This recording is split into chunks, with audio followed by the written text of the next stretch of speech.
students.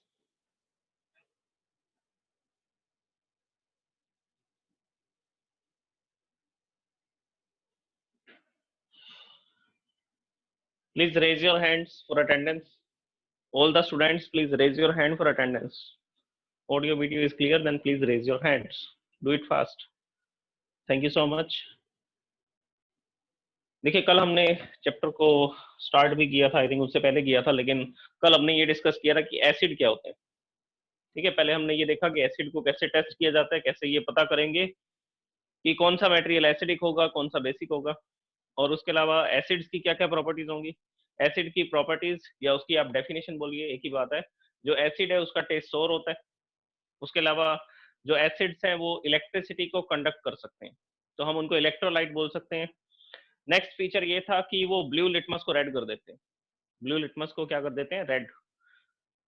तो ये जो भी कैरेक्टरिस्टिक हैं ये आप लोग इसकी डेफिनेशन में भी बोल सकते हैं, और उसके अलावा आप एक कैरेक्टरिस्टिक और भी बोल सकते हैं, जो एसिड्स हैं वो न्यूट्रलाइज कर सकते हैं किसी बेस को। मतलब जो एसिड है वो बेस के इफेक्ट को खत्म कर सकता है, या जो बेस है वो एसिड के इफेक्ट को खत्म कर सकता है। तो न्यूट्रलाइजेशन भी एक कैरेक्टरिस्टिक है एसिड्स की। और एसिड्स जो हैं उनको हमने दो कैटेगरीज में डिवाइड किया था। कौन कौन सी कैटेगरीज थी? Natural acids and second is mineral acids. Natural acids आपने स्टडी किए जिसमें जो किसमें प्रोड्यूस होते हैं? जो प्लांट्स और एनिमल प्रोड्यूस करते हैं। जो प्लांट्स और एनिमल्स के अंदर प्रोड्यूस होते हैं, अपने आप प्रोड्यूस होते हैं, नेचुरली प्रोड्यूस होते हैं, इसीलिए हम उनको ऑर्गेनिक एसिड्स भी बोलते हैं। इसीलिए हम उनको क्या बोलते हैं? ऑर्गेनिक एसिड्स भी बोलते हैं, जो किसी लिविंग बीइंग के अंदर प्रोड्यूस होते हैं, इसीलिए ऑर्गेनिक एसिड बोला जा रहा है इसको। और ऑर्गेनिक एसिड्स कौन कौन से थे वो हमने डिस्कस किए थे, जैसे कि HCl हमारे स्टमक के अंदर बनता है फूड को डाइजेस्ट करने के लिए, बैक्टीरिया वायरस को मारने के लिए। इसके अलावा एसिटिक एसिड विनेगर सिरके में यूज करते हैं, पिकल्स के अंदर इसको डाला जाता है। और ऑक्जेलिक एसिड टोमेटोज के अंदर होता है। इसके अलावा आपने ये स्टडी किया था कि आंट स्टिंग, चींटी जो डंक मारती है उसके अंदर मेथेनोइक एसिड होता है, फॉर्मिक एसिड। फॉर्मिका आंट को ही बोला जाता है, तो उसी के नाम पर इसका नाम रखा गया था, फॉर्मिक एसिड। इसके अलावा आपने और ये स्टडी किया था कि टेरेट्रिक एसिड होता है, जो टैमरिंड में होता है, इमली इमली के अंदर होता है टेरेट्रिक एसिड। अनराइप ग्रेप्स के अंदर भी टेरेट्रिक एसिड होता है। लैक्टिक एसिड, लैक्टिक जो वर्ड है उसका मीनिंग होता है मिल्क, तो मिल्क के अंदर लैक्टिक एसिड होता है, उसी की वजह से वो सोर होना शुरू हो जाता है, खट्टा होना स्टार्ट हो जाता है। उसके अलावा कर्ड में भी लैक्टिक एसिड होता है। तो ये जो एसिड्स थे ये कौन से एसिड थे? ये नेचुरल एसिड थे, जो प्लांट्स, एनिमल्स या माइक्रो ऑर्गेनिजम्स के थ्रू प्रोड्यूस किए जाते हैं, इनको नेचुरल एसिड बोला जाता है। नेक्स्ट जो एसिड है वो है मिनरल एसिड्स, जो मिनरल से प्रोड्यूस किए जाएंगे, प्रिपेयर किए जाएंगे। आप इनको मैन मेड एसिड्स भी बोल सकते हैं। मिनरल्स क्या होते हैं? एलिमेंट्स, कंपाउंड्स, जो भी अर्थ के अंदर से हमें मिल रहे हैं, एलिमेंट्स या कंपाउंड्स मिल रहे हैं, जो भी सब्सटेंसेस मिल रहे हैं, उनको मिनरल्स बोला जाता है। तो मिनरल से जो प्रिपेयर किए जा रहे हैं उनको मिनरल एसिड बोला जाता है, जनरल डेफिनेशन है। और ज्यादातर मिनरल एसिड कैसे मिलेंगे? Strong. Most of the acids, mineral acids are strong in nature. ज्यादातर, मोस्ट ऑफ द, सारे नहीं कह रहा, सभी स्ट्रॉन्ग नहीं है, कुछ एसिड वीक भी होंगे। अब फिर से मैं इसकी एक टेबल बनाता हूँ, उस टेबल के थ्रू आप इसको इजीली लर्न कर सकते हैं कि मिनरल एसिड क्या होंगे, उनका नेचर कैसा होगा। So today we are studying second type of acids, mineral acids.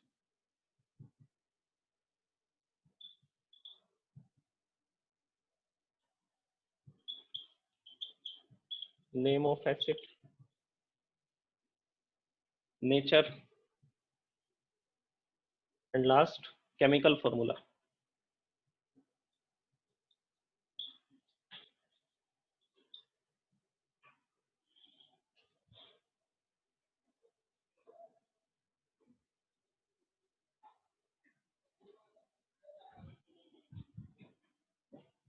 First one, सबसे पहले हम बात करते हैं हाइड्रोक्लोरिक एसिड।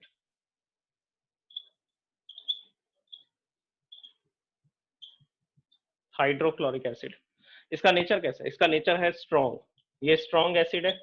कैसे प्रिपेयर किया जाता है? आपको रिएक्शन करवानी पड़ेगी किस किस के बीच में? हाइड्रोजन और क्लोरीन के बीच में। तो हाइड्रोजन गैस और क्लोरीन गैस को जब बर्न किया जाएगा, या ऐसा बोल सकते हैं when hydrogen gas burns in the presence of chlorine gas, then hydrogen chloride is formed. ये गैस की फॉर्म में बनेगा हाइड्रोजन क्लोराइड भी। बाद में हम इसको वाटर में डाल देंगे। ये गैस की फॉर्म में बनेगा, बाद में हम इसको वाटर में डाल देंगे, तो जैसे ही वाटर में ऐड करेंगे तब हम इसको हाइड्रोक्लोरिक एसिड बोल सकते हैं। अगर ये गैस स्टेट में है, ध्यान से सुन लेना इस बात को, दो नेम बोले जाएंगे इसके। अगर ये गैस स्टेट में है तब इसको बोलेंगे हाइड्रोजन क्लोराइड, तब इसको बोलेंगे हाइड्रोजन क्लोराइड अगर गैस स्टेट में है। लेकिन अगर मैंने इसको वाटर में डाल दिया, वाटर में डालते ही ये अपनी एसिडिक प्रॉपर्टी शो करेगा, तब इसको क्या बोलते हैं, हाइड्रोक्लोरिक एसिड, तब इसको क्या बोलेंगे, हाइड्रोक्लोरिक एसिड। तो ये जो HCl गैस बनी थी, जैसे ही मैंने इसको वाटर के अंदर ऐड किया, वाटर ने इसके साथ रिएक्शन की, रिएक्शन नहीं बोल सकते, आप बोल सकते हैं कि वाटर इसको आयोनाइज कर देगा, आयंस को अलग अलग कर देगा, H+ आयन, Cl- आयन, तो ये आयंस अलग अलग हो जाते हैं, इसी की वजह से वो एसिडिक प्रॉपर्टी को शो कर पाते हैं। ये आगे डिस्कस करेंगे हम, चैप्टर में आएगा टॉपिक, कि एक एसिड को एसिड क्यों बोला जाता है। केमिकल फॉर्मूला आसान है, HCl, हाइड्रोजन क्लोराइड। तो गैस की फॉर्म में है, अगर वाटर इसके अंदर नहीं ऐड किया गया तब इसको हाइड्रोजन क्लोराइड बोलेंगे, अगर इसको वाटर में ऐड कर दिया तो हाइड्रोक्लोरिक एसिड। सेकंड देखिए, सल्फ्यूरिक एसिड।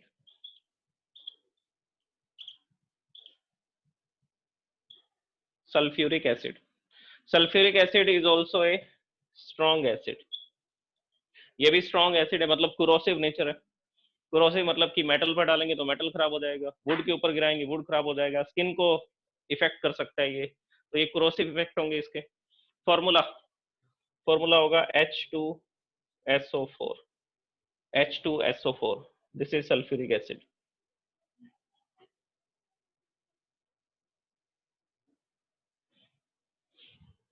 सल्फ्यूरिक एसिड को प्रिपेयर करने के लिए सल्फर को बर्न करना पड़ता है, सल्फर को ऑक्सीजन की प्रेजेंस में बर्न करते हैं। अगर एक्सेस ऑक्सीजन होगी, मतलब ज्यादा ऑक्सीजन की प्रेजेंस में बर्न करेंगे, तो देखिए क्या रिएक्शन होगी।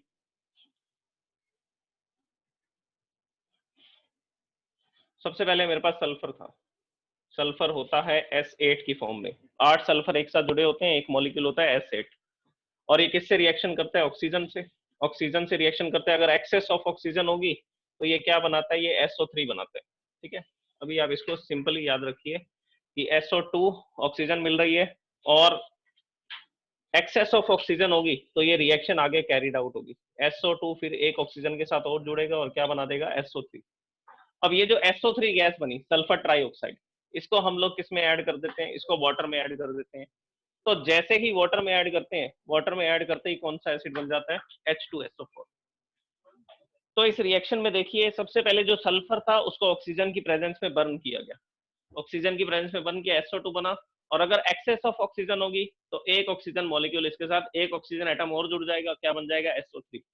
ये जो SO3 गैस बनी, इसको वाटर में ऐड कर रहे हैं, ये जो SO3 गैस है ये एसिडिक होगी जब किस में ऐड करेंगे, इसको वाटर में। जैसे HCl के केस में बताया था मैंने, जो HCl था उसको वाटर में ऐड किया था तब हमने उसको एसिड बोला था। इसी तरह से SO3 को जैसे ही वाटर में ऐड करते हैं ये बन जाता है H2SO4, aqueous solution.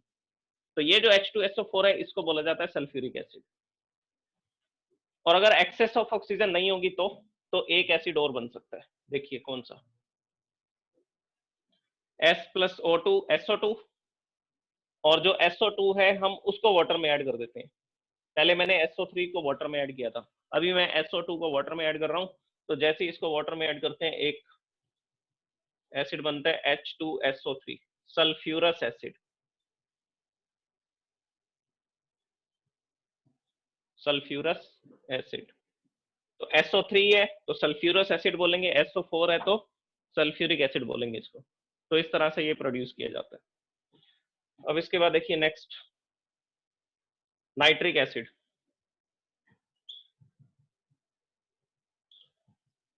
Nitric acid, it is also a strong acid.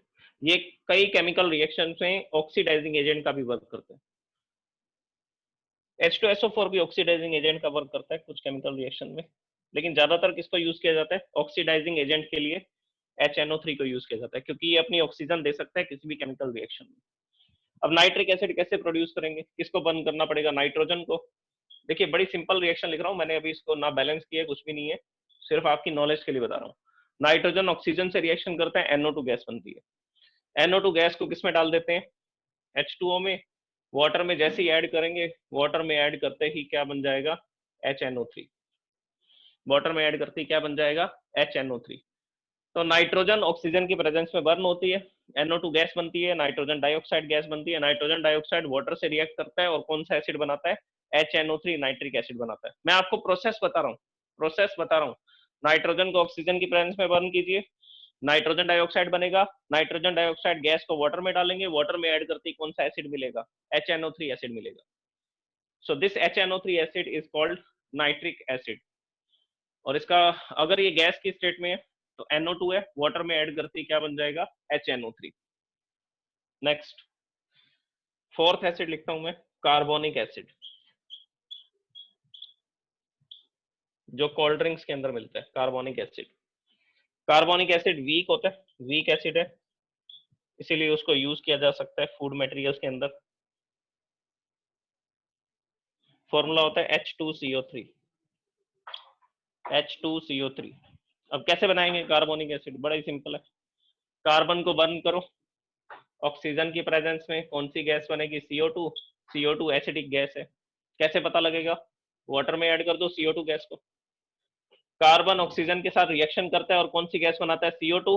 CO2 को वाटर में ऐड कर देंगे, वाटर में जैसे ही ऐड करेंगे तो एक एसिड बन जाएगा, H2CO3।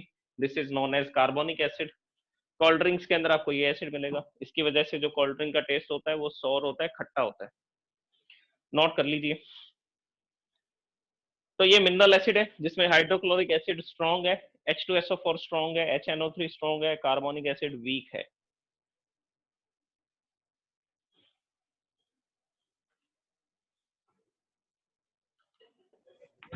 भूमि Jangid, good afternoon sir. Good afternoon. Sir hydrochloric acid आपने नेचुरल एसिड में भी लिखाया था, तो ये हाँ जी, मिनरल एसिड में भी होता है? दोनों में काउंट कर सकते हैं इसको। आर्टिफिशियली भी तो प्रिपेयर किया मैंने, हाइड्रोजन को क्लोरीन गैस से रिएक्शन करवाई, तब भी तो प्रिपेयर हो सकता है ये। ओके सर, थैंक ठीक यू। है, तो नेचुरल एसिड में भी काउंट करेंगे इसको और मिनरल एसिड्स में भी काउंट करेंगे, दोनों में लिखेंगे। उसमें मैंने लिखा था strong acid produces in stomach, लेकिन ये केमिकल रिएक्शन के बाद बना रहे हैं हम। Okay sir, thank you. Okay, welcome.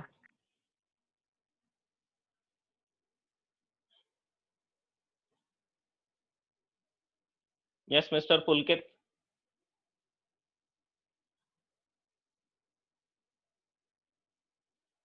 Pulkit unmute करो आप अपने आप को।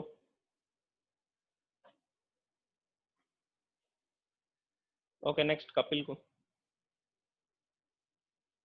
मिस्टर कपिल। सर, हाँ जी, बोलिए। सर मैं पूछ रहा हूँ ये जो स्ट्रॉन्ग एसिड्स होते हैं इनका कोई काम भी होता है या फिर ये ऐसे ही होते हैं? बेटा काम होते हैं, इसीलिए तो चैप्टर बनाया गया है, एसिड बेसिस सॉल्ट।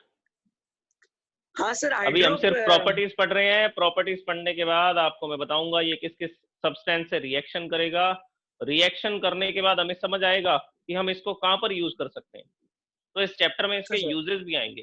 पहले प्रॉपर्टीज को समझ लीजिए, जब तक प्रॉपर्टी नहीं समझ आएंगी तब तक हम यूज कैसे बता दें भी भैया कहाँ यूज करेंगे। म्यूट करो सर। तो ये नोट कर लिए सबने? Good afternoon next sir. अपेक्षा, हाँ जी बोलो। Good afternoon sir. Good afternoon.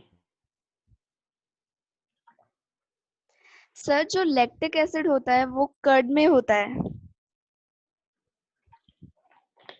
जी। तो सर कभी कभी तो मतलब नॉर्मली तो ऐसे ही होता है कि कर्ड ज्यादा खट्टा नहीं होता, बस नॉर्मल मीठे टेस्ट का ही होता है, तो सर उसमें एसिड का प्रेजेंस होता है, तो फिर ऐसा क्यों होता है? जी हाँ, तो सुनिए, जैसे मिल्क होता है, अभी हम पीएच के बारे में पढ़ेंगे। पीएच के बारे में पढ़ेंगे। एक बैक्टीरिया होता है, तो उस बैक्टीरिया की वजह से लैक्टिक एसिड प्रोड्यूस होता है। लैक्टिक एसिड प्रोड्यूस होने से जो मिल्क है धीरे धीरे वो सोर टेस्ट की तरफ जाता है। पहले सोर नहीं होता, लेकिन बाद में धीरे धीरे उसका टेस्ट सोर होना स्टार्ट हो जाता है। तो ये जो लैक्टेशन टाइम है, इसमें टाइम लगेगा ना, ये जो पीरियड है जिसमें लैक्टिक एसिड प्रोड्यूस होगा। अब हो सकता है कि हमने दूध के अंदर जो दही लगाया, कर्ड रखी है, उसको अभी सिर्फ 2 घंटे हुए हैं या 3 घंटे हुए हैं, तो लैक्टिक एसिड प्रोड्यूस हो रहा है, धीरे धीरे उसका टेस्ट चेंज हो रहा है, तो उस समय तक ज्यादा एसिड प्रोड्यूस नहीं हुआ होगा। तो अगर हम उस कर्ड को छोड़ दें एक दिन के लिए, तो उसके बाद तो वो कैसा हो जाएगा, एकदम सोर हो जाएगा। तो इसका मतलब बैक्टीरियाज ने लार्ज क्वांटिटी में क्या प्रोड्यूस कर दिया, लैक्टिक एसिड प्रोड्यूस कर दिया। ओके, ये मिनरल एसिड्स थे। तो ये 4 एसिड्स का हम वर्क पढ़ेंगे, 4 भी काम नहीं आएंगे, सिर्फ ये 2 ही काम आते हैं ज्यादातर, हाइड्रोजन हाइड्रोक्लोरिक एसिड और सल्फ्यूरिक एसिड। HNO3 भी स्टडी करेंगे, लेकिन कुछ रिएक्शंस के अंदर स्टडी करेंगे, सभी रिएक्शंस के अंदर ये स्टडी नहीं करेंगे HNO3, क्योंकि अभी मैंने आपको बताया ये ऑक्सीडाइजिंग एजेंट का वर्क करता है। तो जहां पर हमें ऑक्सीडाइजिंग एजेंट चाहिए होगा ना, वहां पर हम इस एसिड का यूज करेंगे। मोस्ट ऑफ द रिएक्शन आपको इसी पर समझनी है, और यही रिएक्शंस पेपर में आती हैं, हाइड्रोक्लोरिक एसिड की और सल्फ्यूरिक एसिड की। ये एक्सेप्शन के लिए हम यूज करेंगे किसी किसी केस के अंदर। अब मैं आपको केमिकल प्रॉपर्टीज बताता हूं एसिड की, केमिकल प्रॉपर्टीज ऑफ एसिड्स। जितनी भी प्रॉपर्टीज हैं 5-6, हम सब उनको एक एक करके डिस्कस करते हैं। So now I am writing chemical properties of acids. Chemical properties का मतलब है केमिकल रिएक्शंस। ये एसिड डिफरेंट डिफरेंट टाइप के सब्सटेंसेस के साथ किस टाइप की केमिकल रिएक्शंस को दिखाता है। तो मैं सबसे पहली प्रॉपर्टी लिख रहा हूं, प्रॉपर्टी फर्स्ट। नोट्स में भी आपको इसी तरह से ये मिलेगा, फर्स्ट, सेकंड, थर्ड, फोर्थ। तो first property is acids react with metals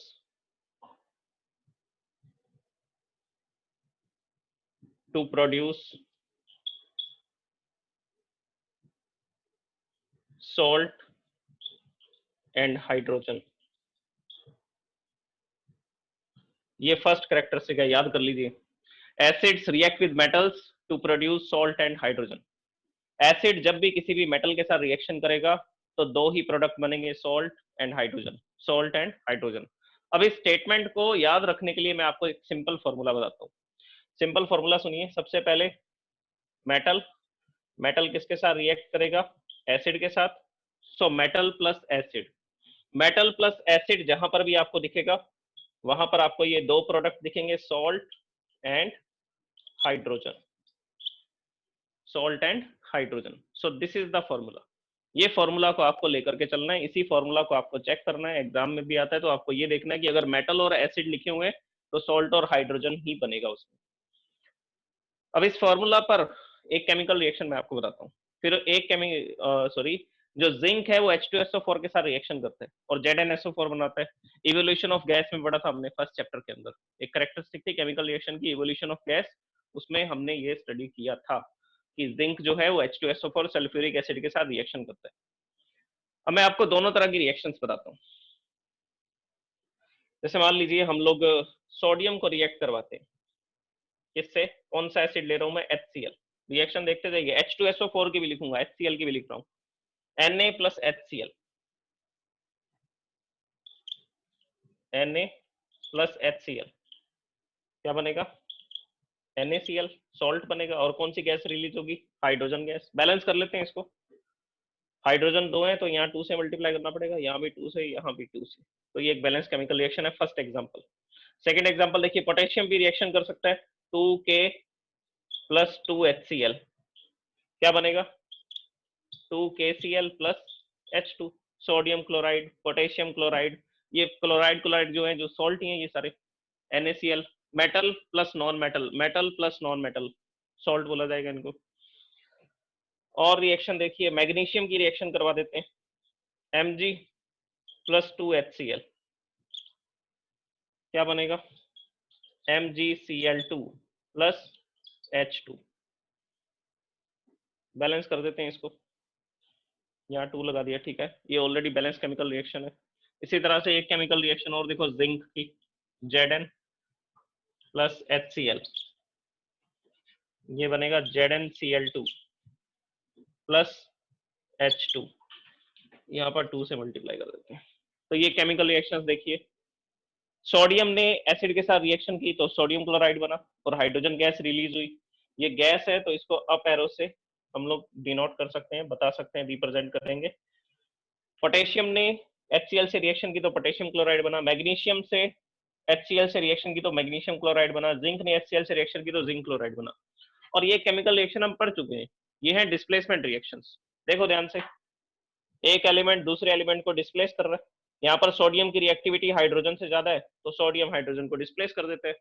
potassium की रिएक्टिविटी हाइड्रोजन से ज्यादा है, डिस्प्लेसमेंट। मैग्नीशियम की रिएक्टिविटी हाइड्रोजन से ज्यादा है, डिस्प्लेसमेंट। जिंक की रिएक्टिविटी हाइड्रोजन से ज्यादा है, डिस्प्लेसमेंट। तो ये सारी डिस्प्लेसमेंट रिएक्शंस। तो ये सारी की सारी जो भी रिएक्शंस आपको दिख रही हैं ये सारी डिस्प्लेसमेंट रिएक्शंस हैं।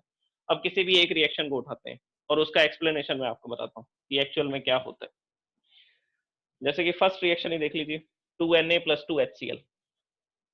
किस तरह से बॉन्डिंग होगी, केमिकल बॉन्ड बनेंगे। Na 2Na तो 2 सोडियम एटम बनाने पड़ेंगे हमें, 2Na लिखा है। और इधर कितने HCl है, 2 HCl है।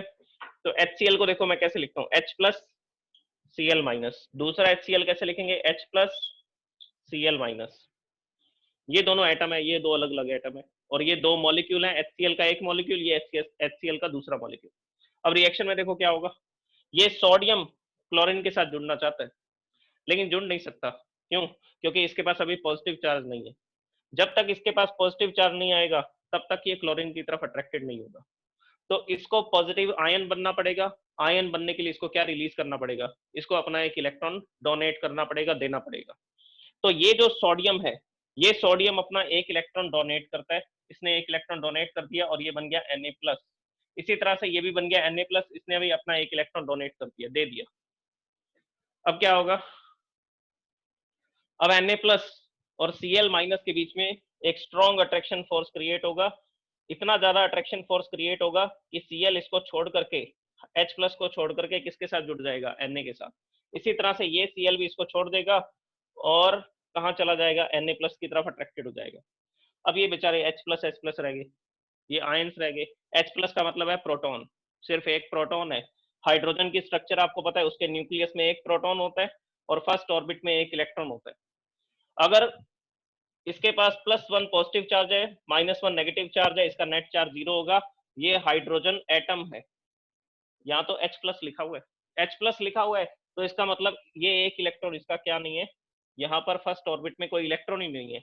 अगर कोई इलेक्ट्रॉन नहीं है तो सिर्फ इसके पास कैसा चार्ज होगा, +1। तो H+ का मतलब क्या होता है, H+ का मतलब होता है सिर्फ एक न्यूक्लियस, दैट मीन्स प्रोटॉन। तो इसके पास सिर्फ प्रोटॉन है। अब क्या होगा, 2 इलेक्ट्रॉन भी तो फ्री हुए। ये सोडियम ने एक इलेक्ट्रॉन छोड़ा था तभी तो Na+ बना था, इसने भी एक इलेक्ट्रॉन लूज किया था, ये भी Na+ बना था। तो ये जो इलेक्ट्रॉन है ये इस H+ ने गेन कर लिया, ये वाला जो इलेक्ट्रॉन है ये इस H+ ने गेन कर लिया। H+ ने इलेक्ट्रॉन गेन किया तो ये किस में कन्वर्ट हो जाएंगे, ये H+ एक इलेक्ट्रॉन मिला तो ये क्या बन जाएगा, ये बन जाएगा हाइड्रोजन एटम। इसी तरह से दूसरा H+, इसने भी एक इलेक्ट्रॉन गेन किया, ये भी क्या बन जाएगा, हाइड्रोजन एटम। और हाइड्रोजन एटम और हाइड्रोजन एटम दोनों एक एक इलेक्ट्रॉन की शेयरिंग करेंगे और कौन सी गैस बना देंगे, H2 गैस बना देंगे। तो इस तरह से ये हाइड्रोजन गैस इसमें रिलीज होती है। तो एक केमिकल रिएक्शन मैंने आपको एक्सप्लेन कर दी। अब मैं Na की जगह K लिख दूंगा तो उससे एक्सप्लेन कर सकते हैं, Mg लिख दूंगा तो मैग्नीशियम से एक्सप्लेन कर सकते हैं। तो किसी भी केमिकल रिएक्शन को मैं आप दे दूं तो आप उसको एक्सप्लेन कर पाएंगे। और मैं अभी आपसे पूछूंगा भी कुछ स्टूडेंट से कि क्या होगा केमिकल रिएक्शन से। अब मैं एसिड को चेंज करता हूँ, मेटल्स यही रखते हैं, हम चेंज करते हैं एसिड्स को। एसिड को चेंज कर लेते हैं, H2SO4 ले लेते हैं सेकेंड एसिड। अब देखिए रिएक्शन करवाता हूँ मैं सोडियम की। सबसे पहली रिएक्शन है सोडियम की, किसके साथ, H2SO4 के साथ। 2Na लिखना पड़ेगा यहाँ पे, ये बनेगा एक salt Na2SO4, sodium sulphate and H2 hydrogen gas. Second potassium की करवा देते हैं, 2K H2SO4 तो बनेगा पोटेशियम सल्फेट K2SO4। ये था सोडियम सल्फेट, ये है पोटेशियम सल्फेट। और कौन सी गैस रिलीज हो रही है, हाइड्रोजन गैस रिलीज हो रही है, H2। Next next chemical reaction is magnesium Mg + H2SO4। ये बनेगा MgSO4, मैग्नीशियम सल्फेट, MgSO4। और कौन सी गैस रिलीज हो जाएगी? H2। Next is zinc. ये जिंक वाली एक्टिविटी आपकी बुक में दे रखी है, इसको एक्सप्लेन करूंगा मैं लास्ट वाली रिएक्शन को। Zn plus H2SO4 क्या बनेगा? ZnSO4 plus H2। तो देखिए पोटेशियम ने सॉरी सोडियम, फर्स्ट रिएक्शन में सोडियम लिया गया। Sodium reacts with sulphuric acid, क्या बनेगा? Salt plus hydrogen, salt plus hydrogen, ये सॉल्ट है। सोडियम सल्फेट, मैंने बोला था मेटल और non metal, metal non metal, metal non metal, metal non metal, ऐसा जहां पर भी दिखेगा उसको हम क्या बोलते हैं? जनरली उसको हम सॉल्ट बोलते हैं। तो ये सॉल्ट है, sodium sulphate, potassium sulphate, magnesium sulphate, zinc sulphate. और सब में कौन सी गैस रिलीज हो रही है? हाइड्रोजन गैस रिलीज हो रही है। तो इस रिएक्शन को उठाते हैं, Zn plus H2SO4। इसको एक्सप्लेन करता हूँ। सेम टू सेम वैसे ही बताना है कि इलेक्ट्रॉन का क्या होगा, एक्सचेंज होगा, इलेक्ट्रॉन कहाँ से कहाँ जाएंगे। यही तो केमिकल रिएक्शन है जिसमें इलेक्ट्रॉन्स का ट्रांसफर होता है। उसी के बेसिस पर तो एक एलिमेंट दूसरे एलिमेंट को छोड़ करके चला जाता है और फिर किसी तीसरे सब्सटेंस के साथ जुड़ जाता है। तो इलेक्ट्रॉन के एक्सचेंज के कारण, इलेक्ट्रॉनिक कॉन्फ़िगरेशन के कारण ही तो केमिकल रिएक्शंस होती हैं। अब मैं केमिकल रिएक्शन लिखता हूँ Zn plus H2SO4 and the product will be zinc sulfate, it is a salt, and hydrogen is a gas, so we are representing it by up arrow। अब देखिए इसको, ये जिंक एटम है, H2SO4 को लिखता हूँ H प्लस, ये H plus दोनों किसकी तरफ अट्रैक्टेड है? SO4 -2 की तरफ अट्रैक्टेड है। तो क्या होगा? अब किसी भी एक स्टूडेंट से पूछते हैं।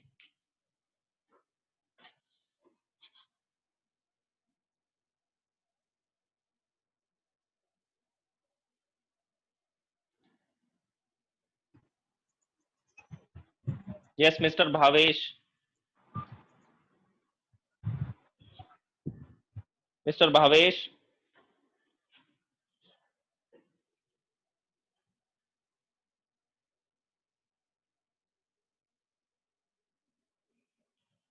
रोनित,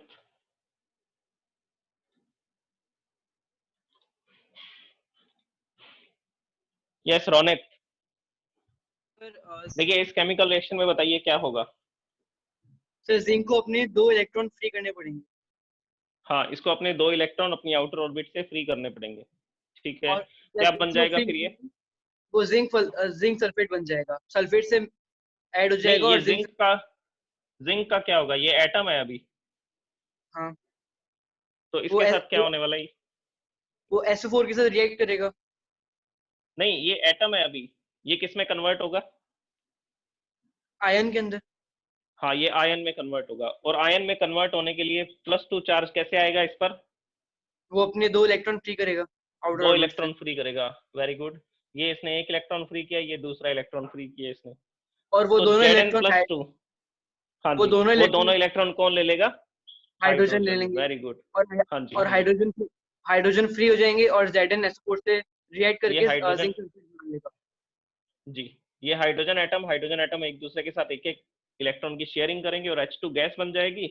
Yes, और ये ZnSO4 किसकी तरफ अट्रैक्टेड हो जाएगा? SO4 -2 की तरफ। और क्या बन जाएगा? Zinc sulphate. ZnSO4। Okay, very good. Sir mute कर दो। तो ये केमिकल रिएक्शन थी।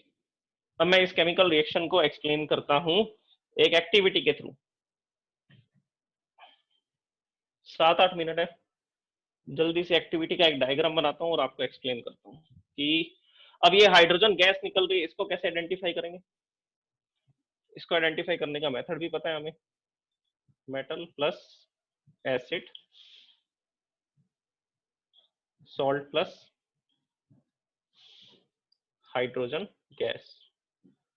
ये फॉर्मूला याद रखना बस, फॉर्मूला आता है तो प्रॉपर्टी आपको याद है। अब एक्टिविटी देखो कैसे करेंगे। ZnSO4 की एक्टिविटी ये फर्स्ट चैप्टर में भी शायद डिस्कस की थी हमने, लेकिन यहाँ थोड़ा सा चेंज करेंगे हम उसके अंदर।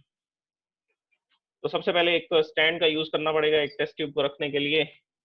तो एक स्टैंड बनाते हैं, एक सुंदर सा स्टैंड बनाते हैं, लेकिन थोड़ा जल्दी बनाना पड़ेगा।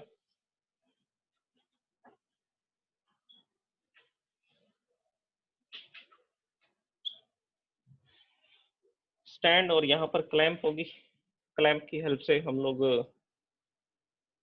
टेस्ट ट्यूब को सस्पेंड करेंगे।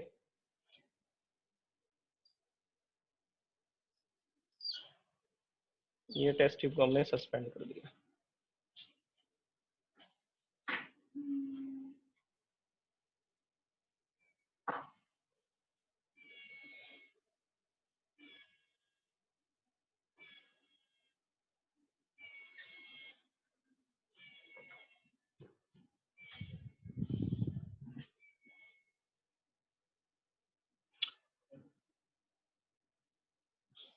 This is iron stand, this is clamp, और यहाँ पर हमें डालना पड़ेगा H2SO4, सल्फ्यूरिक एसिड, H2SO4, लेकिन डाइल्यूट है। डाइल्यूट का मतलब है वाटर की क्वांटिटी ज्यादा है और एसिड जो है वो सिर्फ 2-3 ml या 5 ml तक होगा। जैसे 100 ml 95 ml वाटर लेंगे और 5 ml उसमें एसिड डाल देंगे, तो वो जो सॉल्यूशन बनेगा वो बनेगा डाइल्यूट H2SO4। और इसमें क्या डालना पड़ेगा? Zinc granules. तो यहाँ पर क्या डालेंगे? Zinc granules. अब इसमें से गैस रिलीज होगी, गैस रिलीज होगी, उसको बाहर नहीं जाने देना, उसको हमें क्या करना पड़ेगा? स्टोर करना पड़ेगा ताकि हम उसको टेस्ट कर सके। तो यहाँ पर ये जो इसका माउथ है टेस्ट ट्यूब का, यहाँ पर हम लोग एक रबर कॉर्क लगाएंगे। क्या यूज करना पड़ेगा? रबर कॉर्क यूज करना पड़ेगा। और ये जो रबर कॉर्क है इसके अंदर ड्रिल मशीन से होल करेंगे और ड्रिल मशीन से होल करके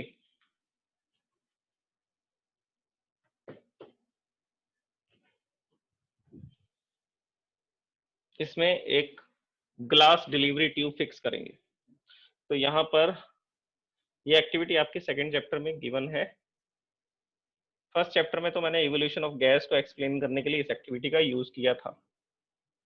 यहाँ पर एक डिलीवरी ट्यूब लगाएंगे, ग्लास डिलीवरी ट्यूब।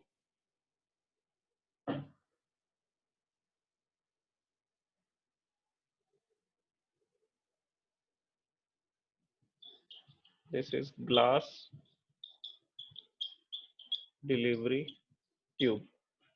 अब ये जो ट्यूब है इसका जो सेकंड एंड होगा वो हम लोग ऐड करेंगे एक ऐसे बीकर के अंदर, जिसके अंदर क्या पड़ा होगा? जिसके अंदर हम लोग सॉफ्ट सॉल्यूशन रखेंगे ताकि हाइड्रोजन गैस के बबल्स बन जाएं और वो बबल्स की फॉर्म में राइज हो। तो इस तरह से हमने एक ग्लास डिलीवरी ट्यूब ली और इसको एक बीकर के अंदर लेकर के जा रहे हैं। बीकर के अंदर ले जाने के बाद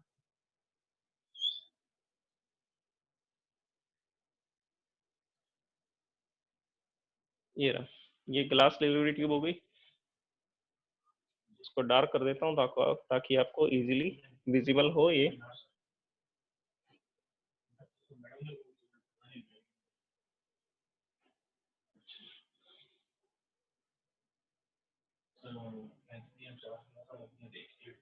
उसके बाद यहाँ पर हम डालेंगे एक बीकर रखेंगे, इस बीकर के अंदर हम लोग रखेंगे सॉफ्ट सॉल्यूशन। तो यहाँ पर मैंने ये सॉफ्ट सॉल्यूशन को ऐड कर दिया इसमें। This is beaker and beaker is having a soft solution. Water के अंदर थोड़ा सॉफ्ट डाल देंगे या डिटर्जेंट डाल देंगे ताकि यहाँ पर बबल राइज हो।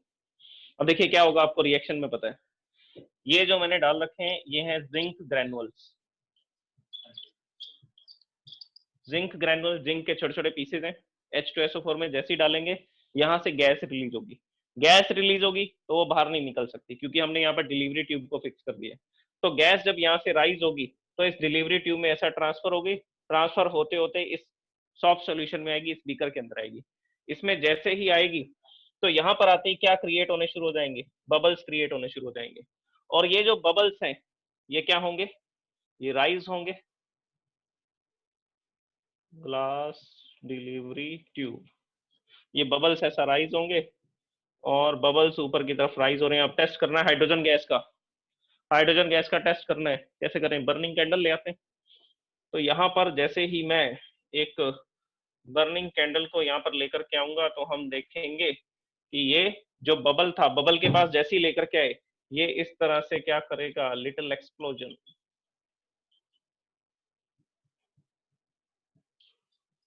ये एक्सप्लोजन करेगा, एक्सप्लोजन करेगा और कौन सी साउंड प्रोड्यूस करेगा? Pop sound. ठीक है, तो एक बर्निंग कैंडल को लेकर के आएंगे नियर ए बबल, हाइड्रोजन गैस बबल। जैसे इस बबल के पास लेकर के आएंगे, ये एक्सप्लोड हो जाएगा और पॉप साउंड प्रोड्यूस करेगा। पॉप साउंड प्रोड्यूस कर रहा है, इसका मतलब इस एक्टिविटी में ये जो भी हमने रिएक्शन पढ़ी कि मेटल एसिड के साथ रिएक्शन करता है, उसमें सॉल्ट तो बनता ही बनता है, लेकिन हाइड्रोजन गैस बनती है। उसका एविडेंस देना था, उसके एविडेंस के लिए ये एक्टिविटी एनसीईआरटी बुक में लिखी गई है कि जब भी मेटल एसिड से रिएक्शन करता है तो हाइड्रोजन गैस निकलती है। तो हाइड्रोजन गैस निकल रही है, ये आइडेंटिफिकेशन है कि मेटल और एसिड में रिएक्शन चल रही होगी। हाइड्रोजन गैस निकल रही है तो ये आइडेंटिफिकेशन है कि जरूर मेटल और एसिड के बीच में रिएक्शन हो रही होगी, इसीलिए हाइड्रोजन गैस जो है वो रिलीज हो रही है।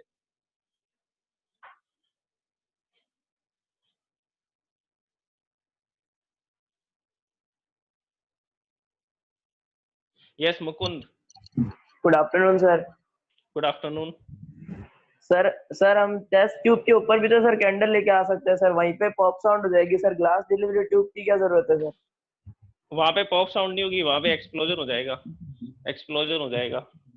हाइड्रोजन गैस जो है वो एक्सप्लोसिव गैस है। अब मान लीजिए आपने यहाँ पर डिलीवरी ट्यूब नहीं लगा रखी, तो डायरेक्टली यहाँ पर कौन सी गैस आ रही है? यहाँ से डायरेक्टली हाइड्रोजन गैस बाहर निकल रही है।